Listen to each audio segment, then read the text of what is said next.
everybody. Welcome back to Beyond the Gate, our Full Metal Alchemist Brotherhood podcast. And today we are covering episode 13, Beasts of Dublith. I'm Megan. And I'm Meg. And I'm the special guest for the episode, Max. Welcome. Thanks for coming on. Thank you for having me. I'm super excited to talk about Full Metal. It's an amazing show, so it'll be fun. Yes, and he's my brother. Mm-hmm. Yes. Okay, so summary of the episode. Al is abducted by chimeras, led by the seemingly indestructible homunculus known as Greed. And when Ed's rescue attempt falls short, Izumi proves once more that she's got the brothers' best interests in mind. And this episode is strange because it kind of skips around in the chapters, and the chapters don't exactly line up perfectly. It does go down way different in the manga, so I recommend checking that out. And that would be Chapter 25, Master and Apprentice, Chapter 26, To the Master, Chapter 27, Beasts of Dublith, Chapter 28, A Fool's Courage, and then part of Chapter 29, Eye of the King. Oh, wow. I didn't get through all of it because it was No, really that took long. me a while. I just read 25 through 27. And Mm-hmm. I was like, oh, it was like 1 a.m. last night. I can't do this anymore.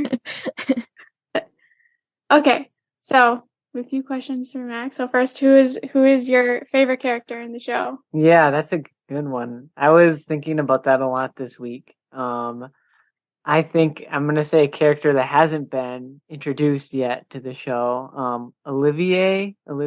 Yes, the Ice Queen, the Snow Queen. I'm so glad you picked her, which is her nickname. I don't know how far ahead we can talk about stuff, but that arc is probably my favorite. I love when everything's going on in the snow, like the border and all of that. And mm-hmm.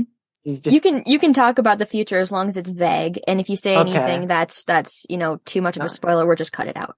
Okay, sounds good. Yeah, I mean, I don't know. She's just brutal and tough, and this is a spoiler, but she's related to a certain character. I remember that, and watching that dynamic is really fun. Yeah. And there's one scene that's really great where I don't know how much I can say, but with the cement, I loved that part. That was one of my favorite parts of the show, and I was like, oh my goodness, like, you're hardcore. So I really like her. She's an amazing character in the show. She's one of my favorites too, because she's just no nonsense. Yeah. I love it. Yeah. Yeah. Okay, what is your favorite anime? Oh, for me, this is probably an easy question. I love Hunter x Hunter. Just something about that. I watched it, like, all of it in like the span of 2 months, and it's a long anime, and just like the adventure of like two boys in like a world that is like way darker and more adult than they are, and just like learning to like control like their anger and like learn these new weird, cool, magical, punchy powers that they get. And it's just like really intense. And also it's like, wow, they're just kids, and the way they're reacting to the world around them is just like how a 10-year-old would react to seeing someone get beheaded or something, you know? So I love that show so much. Hunter x Hunter is probably like, there's a lot of really good ones, but that's the one that's probably stuck with me the most. So yeah. That's a interesting perspective on it, because I didn't think about. I've seen it. Megan is not. Well, I watched half of it. I watched half, or not even half. Crazy, yeah, and like, I don't know. I mean, there's a lot of things that happen in the show, especially with like the main character, like Gon. Like, there's like little like random moments where like really like dark, crazy things will happen, and he just like doesn't react at all, and it's like, oh, like, you are a child, you know, and like his whole like quest to find his dad, who is basically abandoned him. There's like no like real understanding of like, oh, maybe your dad is just an awful person and has left you, you know, and like, why are you so driven to go and do this? But yeah, and the side characters and just like the format of the story where we see like different characters take center stage for a while, like, helps flesh out like the storylines and like make you appreciate the side characters a lot more, because they're no longer really side characters but main characters. So Yeah, Hunter x Hunter by far is probably one of my favorites. How long ago did you first watch Brotherhood? And then what was like your first, like, what did you think about it? Yeah, so I watched it. I was trying to remember this one too. I watched this probably like 3 years ago, maybe even 4 years ago over the summer. I had tried it 3 times before actually getting into it. Every time I watched just Full Metal Alchemist. I didn't watch Brotherhood. That's the big difference. And I didn't know that there was a difference. So I kept trying it and I was like, oh, like this seems interesting, but I just like would watch like the first like 2 episodes and I wasn't like I don't really remember the differences too much. I mean, there are some clear ones, but It takes a while to get going in the original. yeah, and I think that was the problem. And then I was like, okay, everyone says that the show is really great and like I gotta try it out if I watch a lot of anime, which I do. So I don't know, when I got into Brotherhood that one summer, like I remember the main episode with the Chimera, the girl getting turned into the Chimera. Yep. And I was like, oh, this is interesting. Like, there's like a lot of like weird things happening, and it's like pretty cool. And I remember getting like really, really into it. I watched like the whole show in like the span of like 3 weeks, probably. So, but yeah, I mean, my initial reaction was kind of hesitant actually, and then it built up, and like towards the end, I was just blazing through it. So it's Same. I liked it. It took me a bit to get used to Ed. I was kind of like you're kind of annoying. What kind of my initial reaction to him? Like, you know, that trope of like screamy, always angry anime characters. And I was like, okay, so, but then you warm up to him a lot and like seeing him care for his brother and like his story, like they teach you that as you go along the way and you appreciate him way more. So he's definitely a character like that grows on you, because I remember when we first started watching it too, I was like, oh, this character, very headstrong. yeah. It takes a while to like see him more than just like the tropey main character, you know, like, cause there's so many like angry, headstrong, like main characters and stuff like that. But all right, did you watch it in sub or dub? So I watched it in sub. I knew it. Actually, I actually started it dubbed.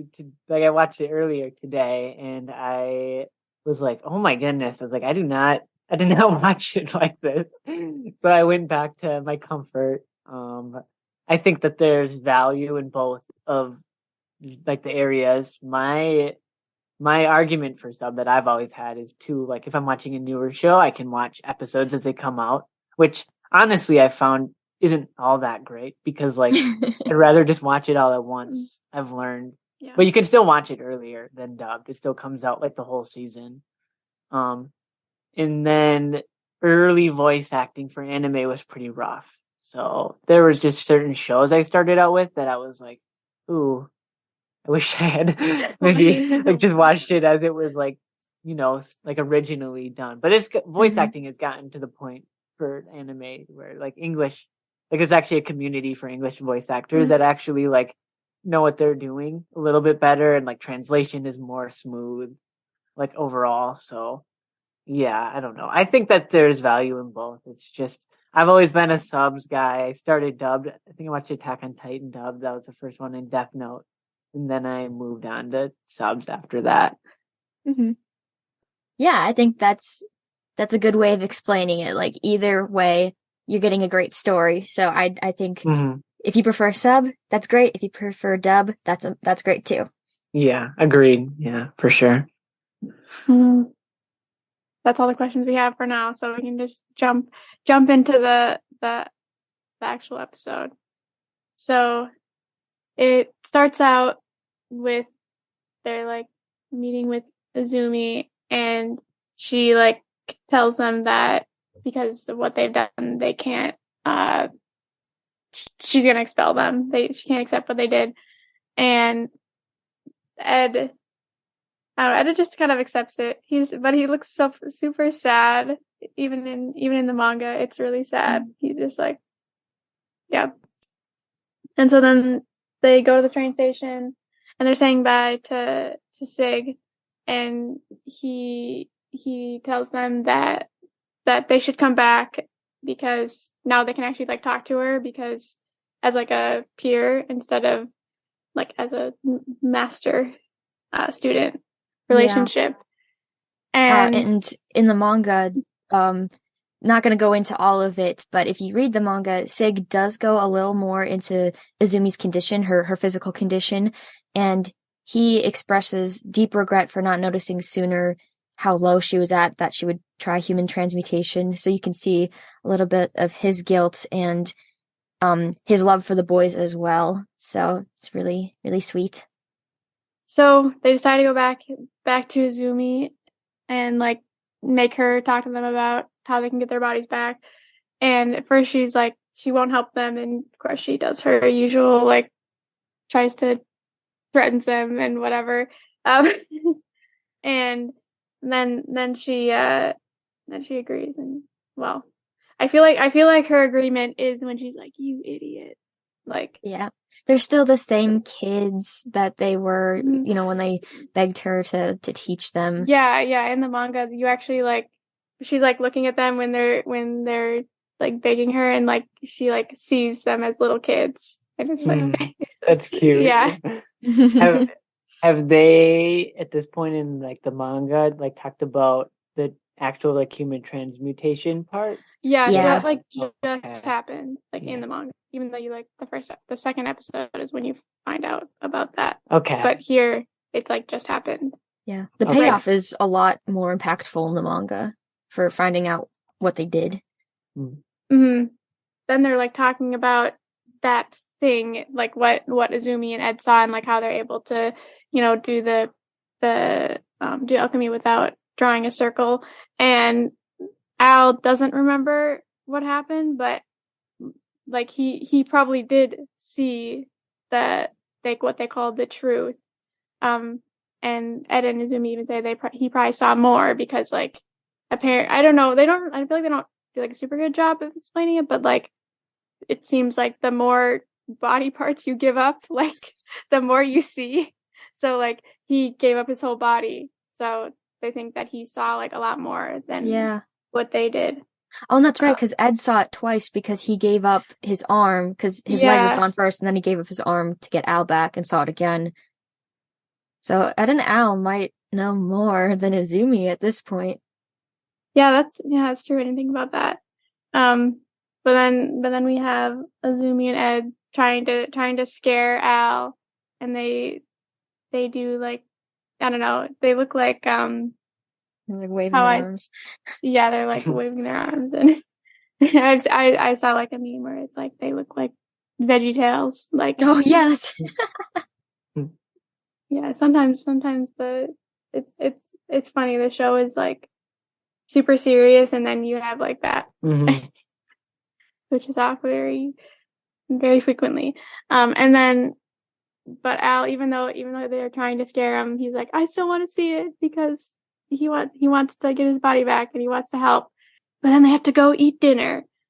Mizumi's still gonna. She's kind of their mom, like takes care of them. And then we see like this weird like guy in the window, and then he like crawls away quickly, and then we cut to Roy talking to a superior officer. I don't think we learn what his name is yet. No, I think he calls him General, and that's about it. Yeah. And they're like playing chess, and they're discussing that Roy's going to be leaving the East Command Center, and I don't really remember their conversation. They just talking, and then I remember. I just watched this morning, so I say I remember. It's easy to remember. But they're playing chess, and then he's like, "Oh, this is my parting gift." Like he's like, "I finally beat you," and then he's like, "Oh, this is my gift to you."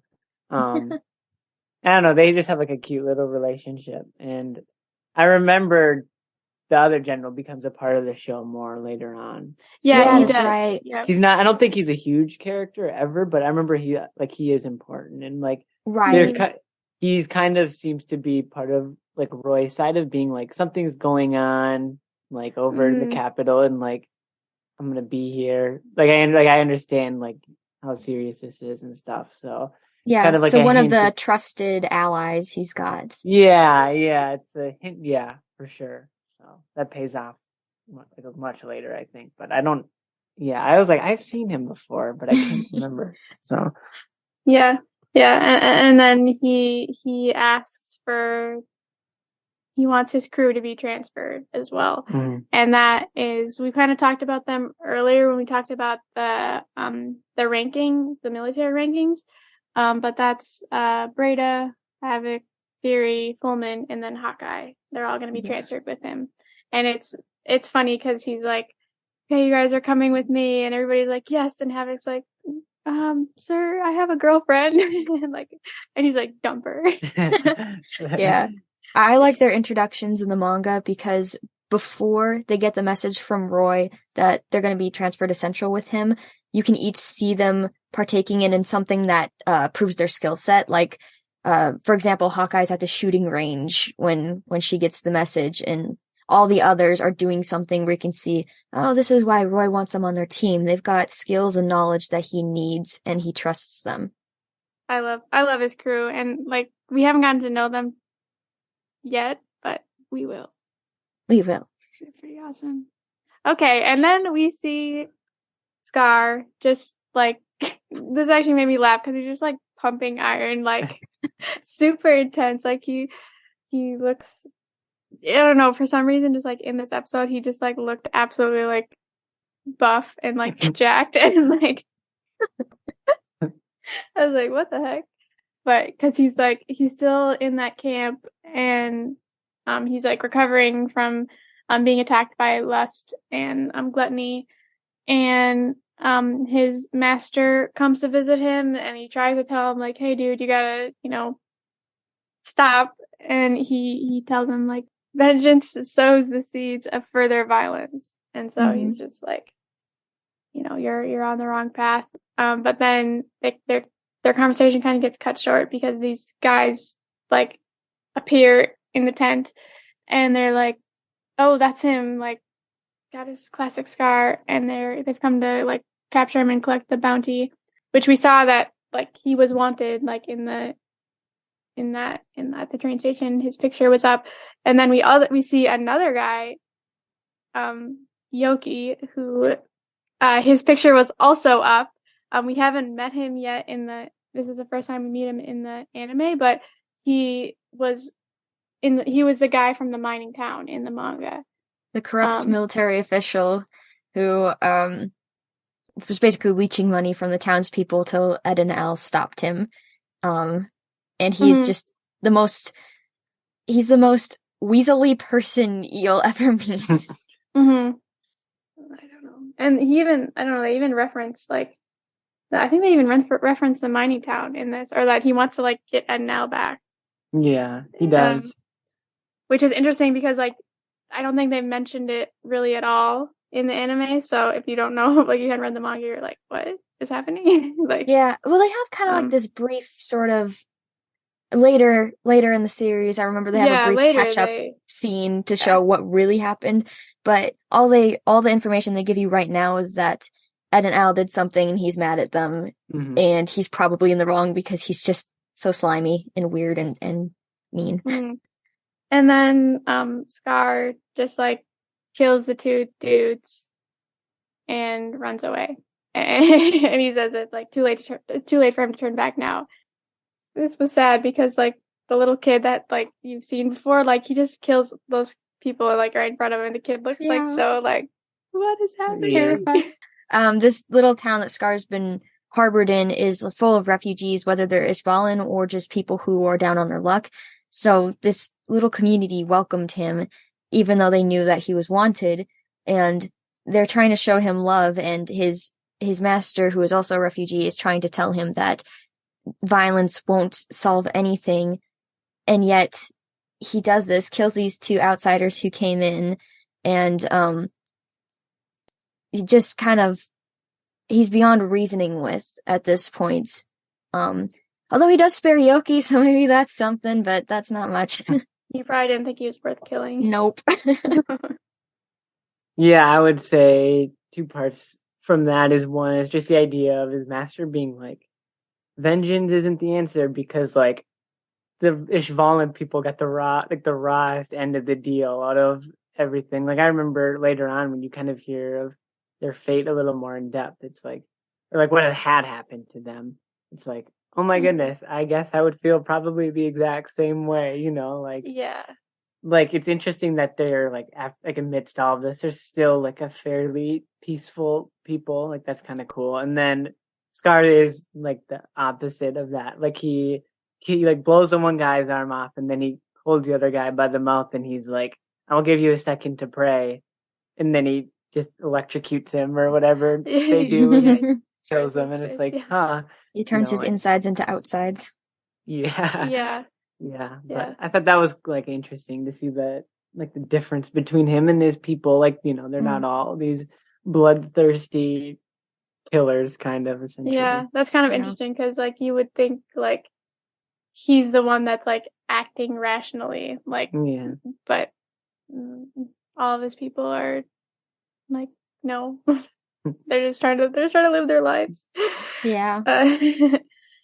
We go back to Dublith, and Al is like just sweeping outside, which, okay, now that I think about it, I never get that when people are like sweeping outside. A cobblestone street.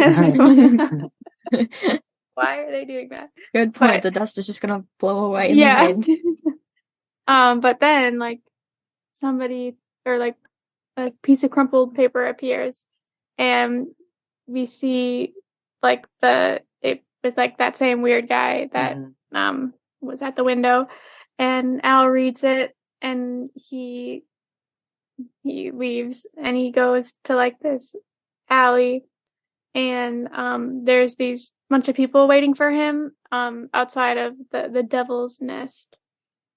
Yeah, so before we get into what happens at the Devil's Nest, some more manga notes. Again, just read the chapters if you really want to see the differences, but Al is not lured away right away in the manga.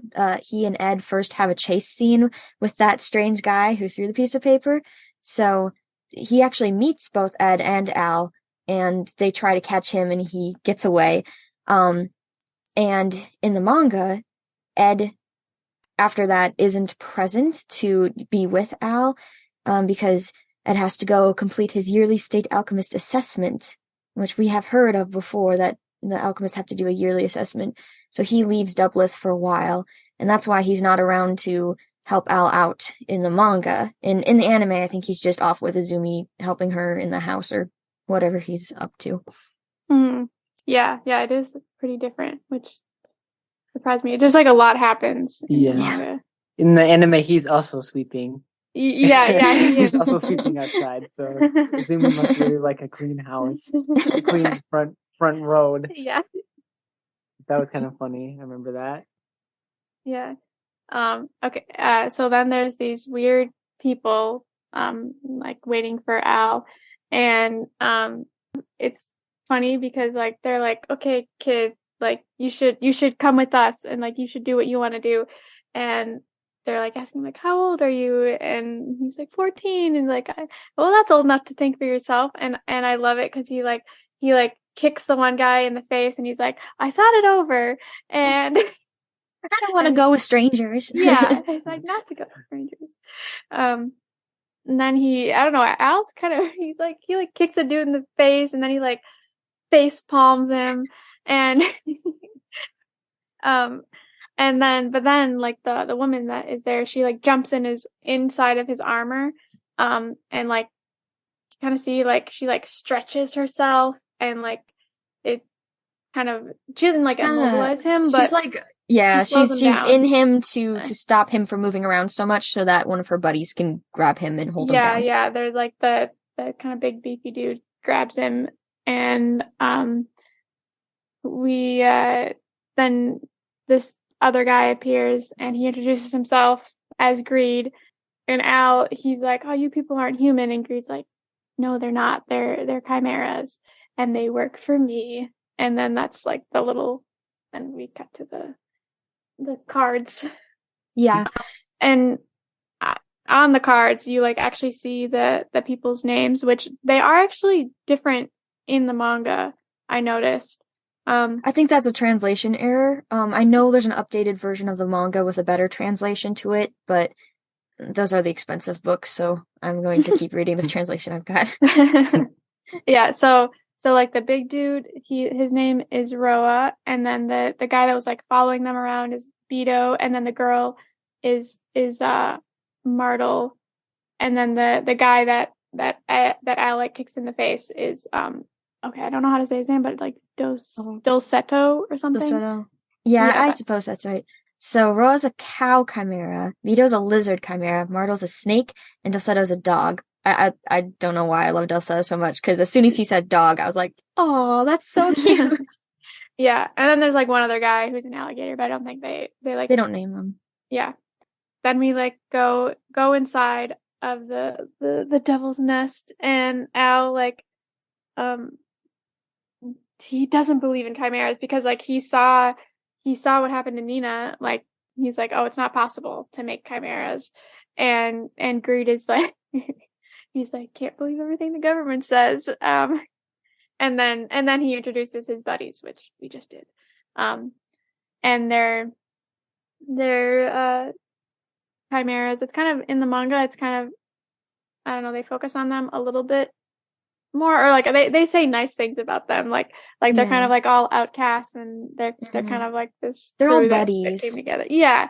And Al even gets a chase scene with them when they're trying to capture him at first, and you get to see what they can do with the powers they've been given. Mm-hmm. Yeah. It's I like that. I like that in the manga.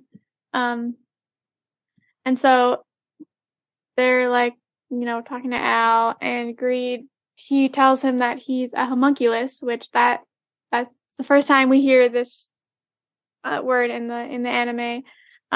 And basically he's an artificial human, and he shows his tattoo, which is like the ouroboros tattoo, which we have seen before.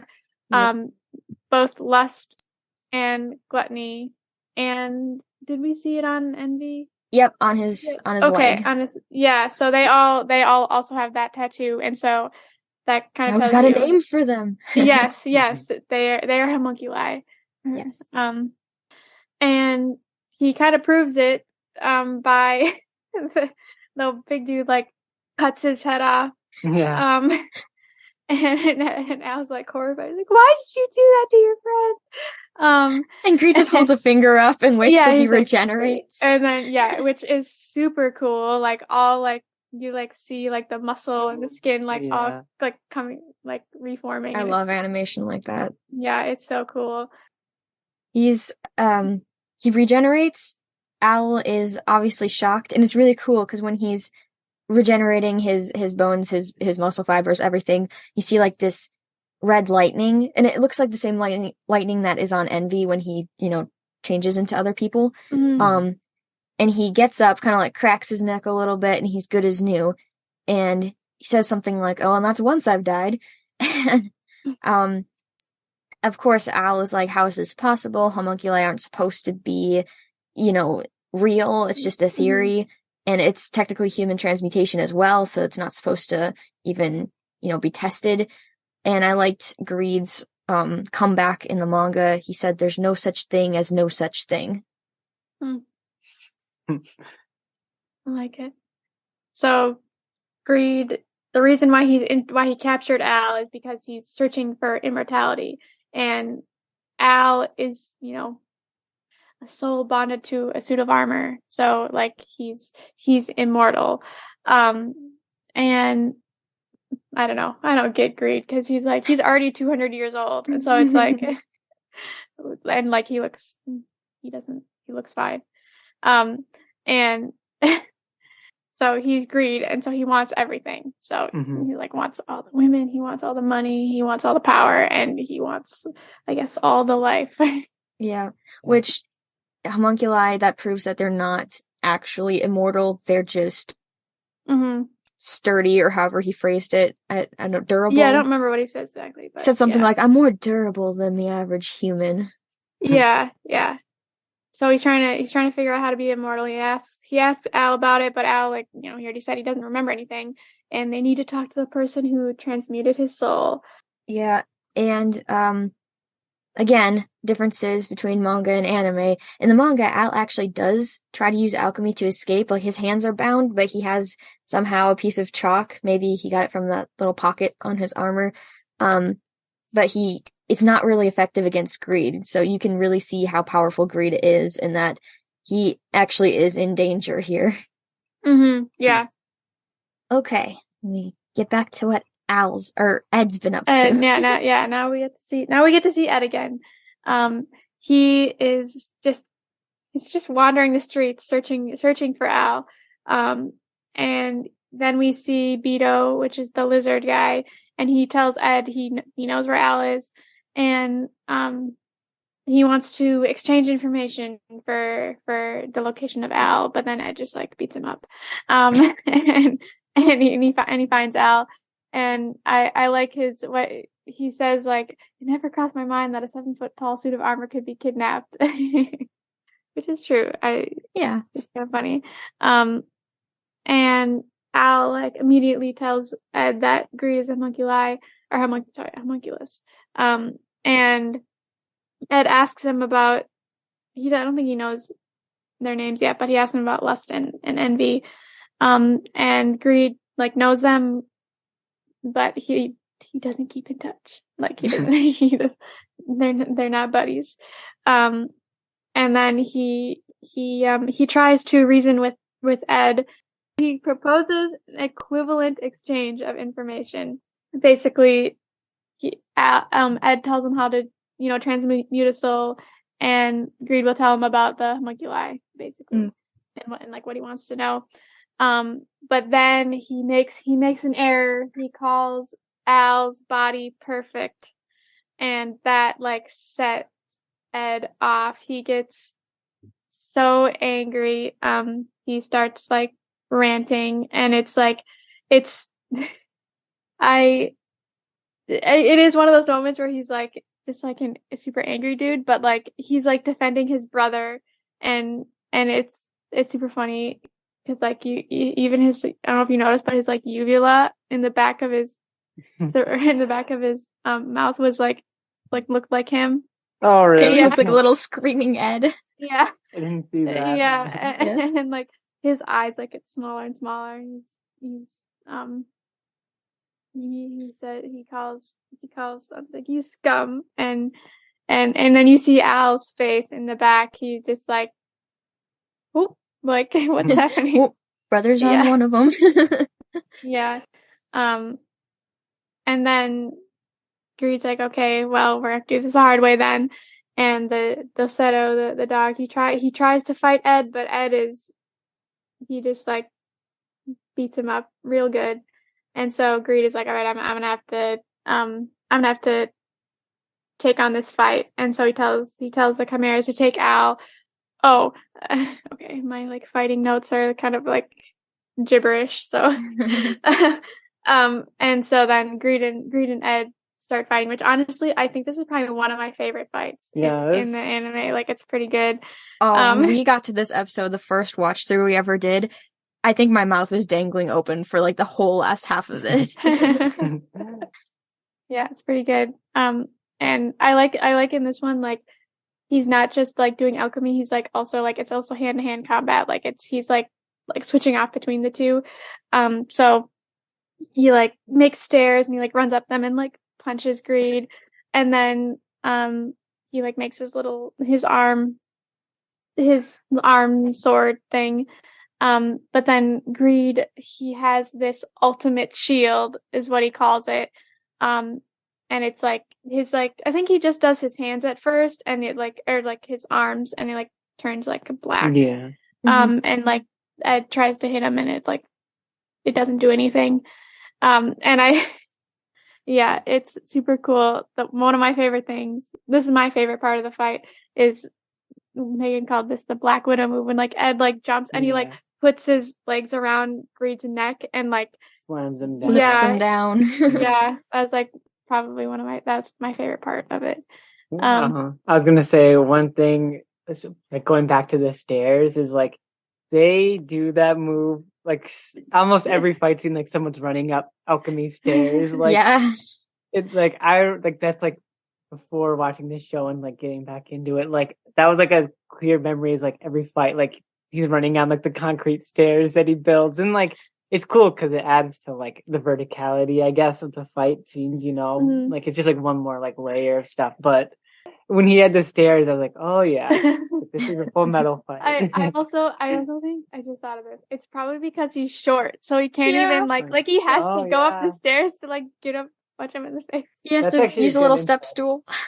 He wouldn't call it that, but yes, No. it is.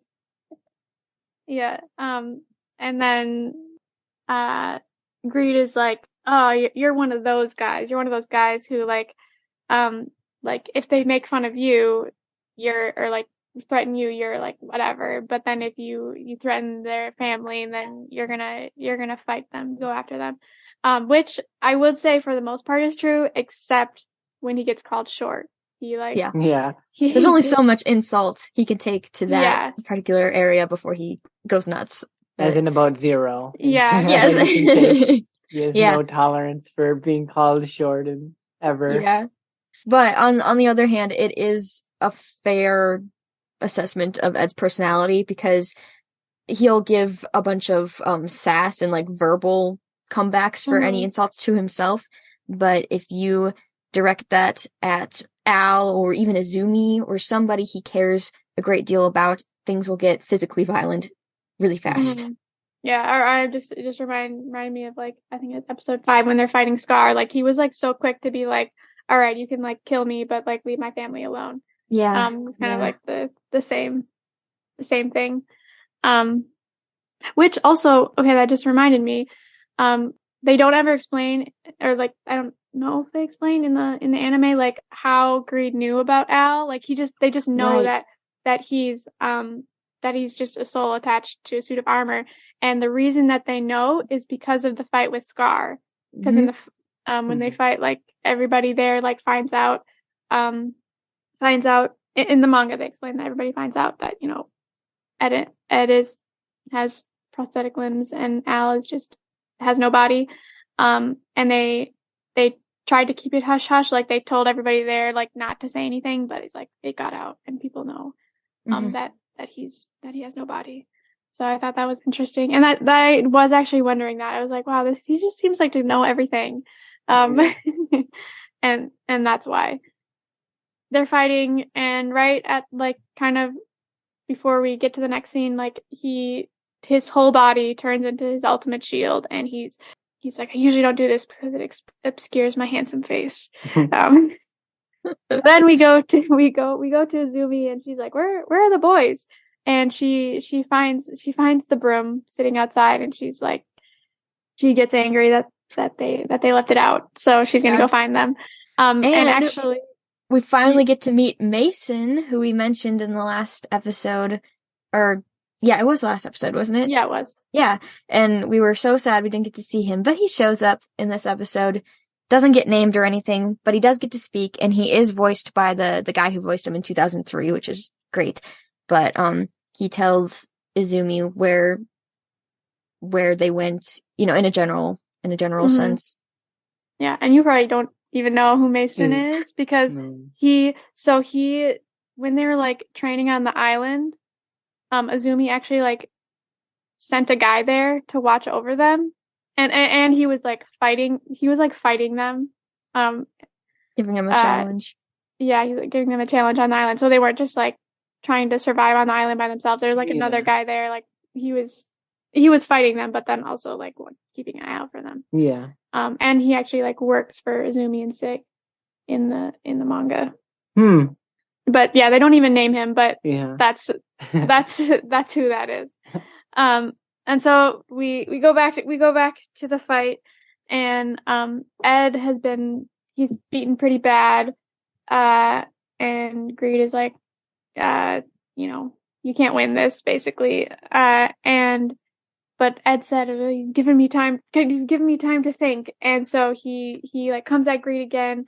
He like, well, first he like touches him. He just like, I don't know, he like grabs his arm or something. And then he makes like these like kind of metal spikes on the end of his automail arm, and he like punches him. He punches the ultimate shield, and it breaks it, which surprises Greed, and he's like, Ed does he's ready to fight again. He does like the little he come does, at me, like, bro the, finger. come at me, bro. Yeah, the wiggle his finger, and then he breaks the shield again. This time, like in his like abdomen. He's fighting back, and he explains. I think he explains that like because Greed is like, you know, he's human, and so Ed like knows what a human is made of, so he's able to like make something that's able to break through his. It's like a carbon shield. He mentions carbon. Yeah, like, oh, you mean out of carbon. Also, one thing about the Knuckles is I think of the mustache general. The muscle. He makes Iron Blood brass knuckles when he or fights. no, Armstrong. Sorry, I thought you meant Armstrong. there's like the iron-blooded alchemist had the gauntlet on, but Armstrong has the brass knuckles on his glove. Yeah, I remember that one too. Yeah, but I thought about him when he brings out the brass knuckles. You know, that's a good point. I guess maybe Ed's been inspired by Armstrong lately because he helped him out so much before. Yeah, who couldn't be? Yeah, I like that Ed, like, you know, he never like gets necessarily like stronger in the show, but he learns new tricks like from the people around him. Yeah, because he's already really strong. Yeah. At like the 5th laboratory, he like used Scar's move to like destroy the armor, and then he just made the knuckles, and I appreciate that. He's learning. Yeah, he takes in his surroundings. Okay, so they're fighting, but Ed is like still losing because he is human, and he gets tired, and he's kind of beaten up pretty bad. Where Greed is like able to regenerate, and but then Azumi arrives. You hear her from the streets, and she like busts in, and she like the alligator dude, like she beat him up, and she just like throws him.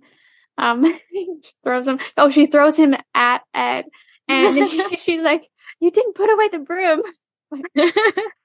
That's her reason for coming. She's like that character that like, you know, pretends like they don't care, but they really do, and they like make up reasons for like being around and like pretend, you know.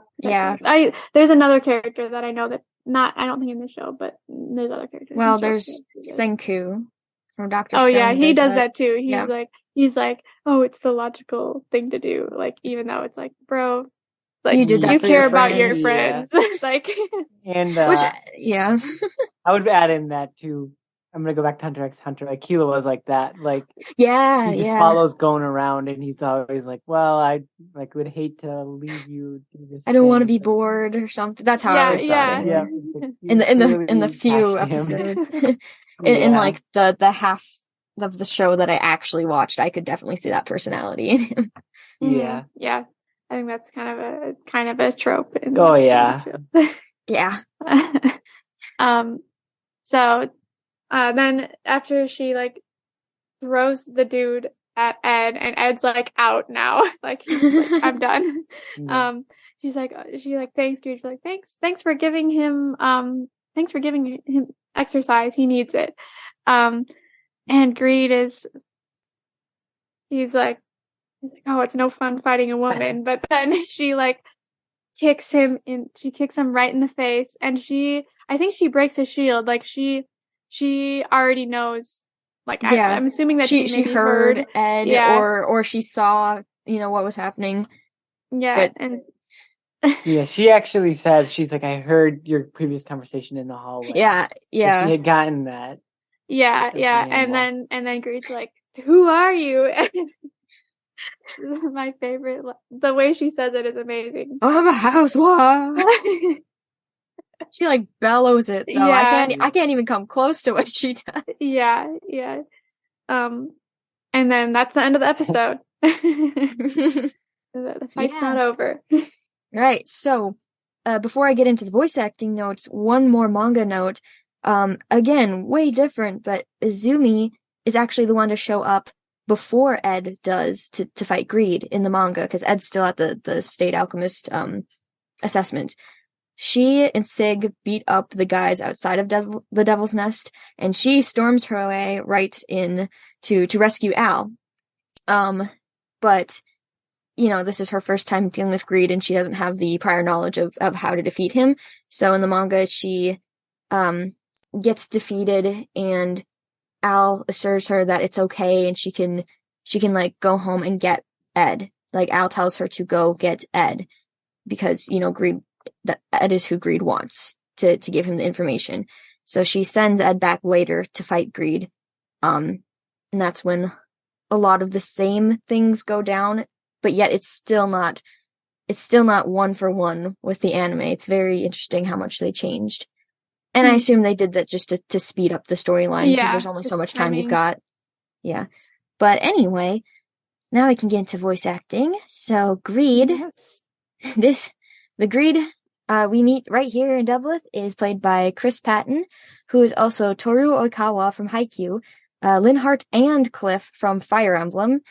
Cliff is one of my favorites, by the way. Yeah, he's such a fun character. I love him so much. Yeah, he's a good one. And I don't know how to pronounce his name, but Turles from Dragon Ball Z? Yeah. Don't watch right. Dragon Ball? Okay, thanks. Glad we have a boy here to help me out. And since we love him so much and didn't get to see him before, we decided to include Mason in voice acting notes. He's played by Josh Martin. So he also plays Native from My Hero Academia. And he was also Barney. This is the second voice actor who also played Barney at some point. The first one was one of the guards from the 5th laboratory, so it's just so funny that we got two different voice actors who once played Barney in their careers. And he also plays Bonk Punch in One Piece. So the name meanings and everything, greed, duh. We know what greed means. Yeah. And then Mason's name is of English origin, and it means stoneworker or bricklayer, like a stonemason. Mm-hmm. And little note on that, I would just like to make a request. Don't do a podcast on One Piece. It'll take you your entire life. Oh, I don't even plan on watching One Piece.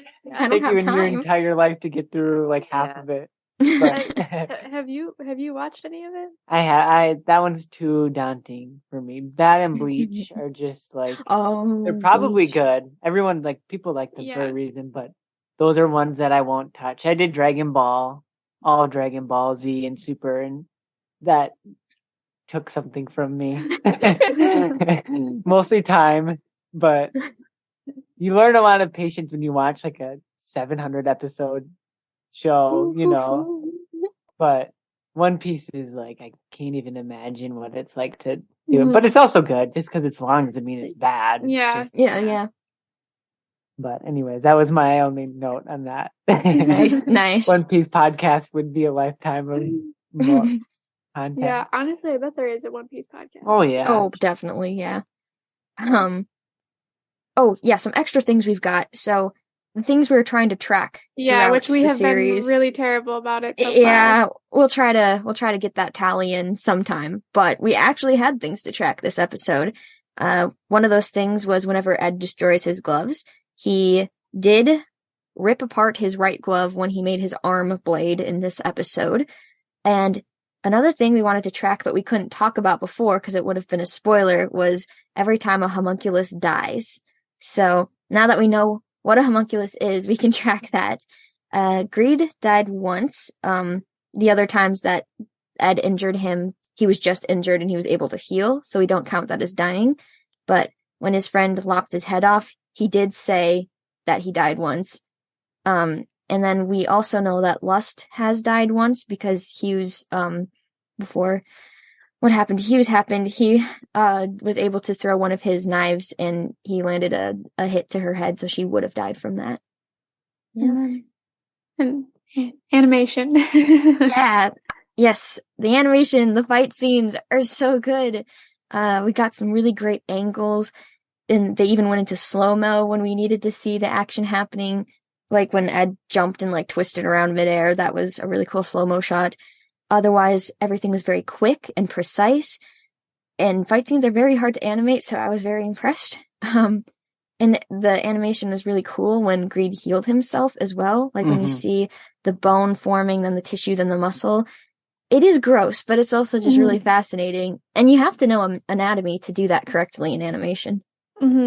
Yeah. It's interesting. Yeah. Do you have scientific analysis, Meg? I didn't have any time, so no. I was gonna talk about like the homunculi. Oh, we already discussed. I was gonna talk about the homunculi, but then I was like, oh, we can talk about it in a different episode. So I don't really have anything. There's a better episode for it. Yeah, and I don't know enough about anatomy. Oh yeah, it looks right. How about philosophical analysis? Yeah, well, we kind of already talked about a little bit about Scar and like the dangers of the cycle of hatred. Just that hatred breeds more hatred, and like even though you like want to get revenge, that doesn't really get you anywhere. Right. And like I feel like it's like every show and movie, like everything you ever watched, like whenever they're like, oh, I'm gonna get revenge, like they're always like, it wasn't worth it. Or like it's always tragic in some way. And I couldn't help but think like, of I don't know, especially when Scar's master was talking to him, I kept thinking of Martin Luther King Jr. Like if he was around today, he would keep saying like the nonviolent protests are effective and showing love to people can be the best source of like it's defensive and offensive at the same time. Yeah, I like that.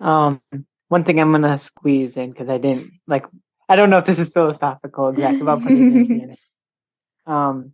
Greed is like the first like homunculus we meet in the show that like has an alternative motive, which is really, really interesting. Yeah. They don't explicitly say it yet, but like the first three are kind of just like, oh, we have a higher master, we're serving this, and like this is kind of like, I don't know, it's interesting to see a homunculi like a little more human and fleshed out, you know, and you're like, oh, he's got a crew of people around him and a place he lives and his own, like you said, his own agenda to take care of.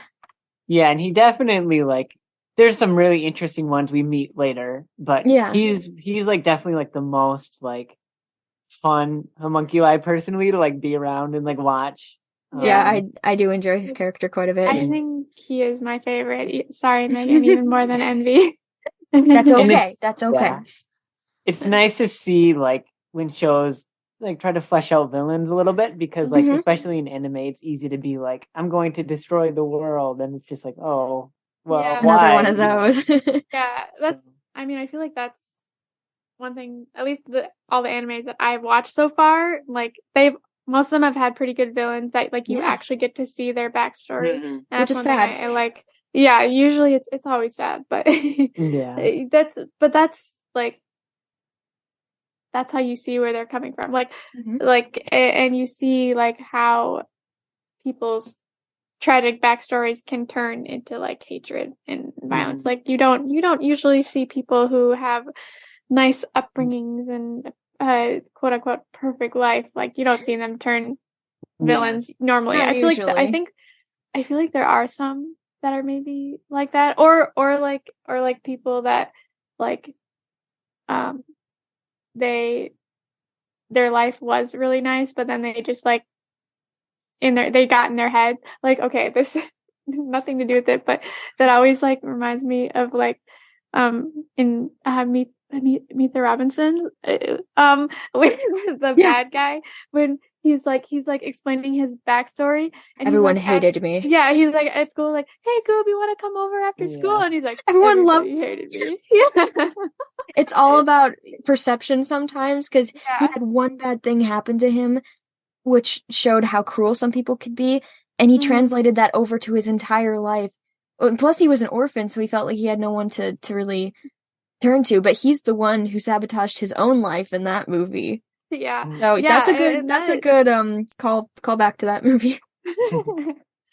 I just love that scene. Yeah. It just like it shows you like how ridiculous like everyone hated me. Yeah, like how ridiculous sometimes like your inner thoughts are. Yeah, or like compare that to Megamind. He is actually a nice guy, but since everybody expected him to be the bad guy, that's what he became, even though it doesn't really line up with his personality. The self-fulfilling prophecy. Mm-hmm. Yes. Yeah. That's, I'm glad we got into that. That is philosophical in a way. And that kind of leads into my story elements analysis here, because tests allies and enemies is part of the hero's journey.